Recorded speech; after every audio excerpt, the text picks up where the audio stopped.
तो नमस्कार मित्रों, गुजराती अपडेट यूट्यूब चैनल में आप सौનું हार्दिक स्वागत है। तो मित्रों, गई काले एटले के 14મી એપ્રિલના રોજ આપણા બંધારણના ઘડવૈયા ડૉક્ટર બાબા સાહેબ આંબેડકરની જન્મ જયંતિ હતી। તો મિત્રો, બાબા સાહેબ આંબેડકરની જન્મ જયંતિ નિમિત્તે ગોંડલ શહેર ખાતે રાજદીપસિંહ રીબડા અને ગણેશ ગોંડલ દ્વારા ડૉક્ટર બાબા સાહેબ આંબેડકરની પ્રતિમાને ફૂલહાર ચડાવીને તેમની જન્મ જયંતિ ઉજવવામાં આવી હતી। રાજદીપસિંહ રીબડાએ ગોંડલ શહેર ખાતે ડૉક્ટર બાબા સાહેબ આંબેડકરની પ્રતિમાને હાર ચડાવ્યા હતા અને જય ભીમના નારા પણ તેઓએ લગાવ્યા હતા। મિત્રો, આ ઉપરાંત ગણેશ ગોંડલ દ્વારા પણ ગોંડલ શહેરમાં ડૉક્ટર બાબા સાહેબ આંબેડકરની પ્રતિમાને તેમણે ફૂલહાર ચડાવ્યા હતા અને તેમણે પણ જય ભીમના નારા લગાવીને તેમની જન્મજયંતિની ઉજવણી કરી હતી।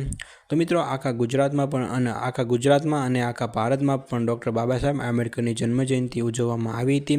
આપણા ગુજરાતના સીએમ ભૂપેન્દ્રભાઈ પટેલે પણ ડૉક્ટર બાબા સાહેબ આંબેડકરની પ્રતિમાને ફૂલહાર ચડાવીને તેમની જન્મજયંતિ ઉજવી હતી અને દેશ લેવલે આપણા વડાપ્રધાન નરેન્દ્રભાઈ મોદીએ પણ ડૉક્ટર બાબા સાહેબ આંબેડકરની પ્રતિમાને હાર ચડાવીને તેમણે પણ તેમની જન્મજયંતિ ઉજવી હતી।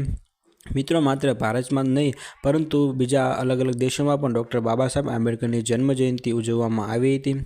તો મિત્રો, તમારું આ વિડીયો વિશે શું કહેવું છે કોમેન્ટમાં જરૂરથી જણાવજો। આ વિડીયો જો તમને પસંદ આવ્યો હોય તો વિડીયોને એક લાઇક કરી દેજો અને સાથે સાથે ચેનલને સબસ્ક્રાઈબ પણ જરૂરથી કરી દેજો।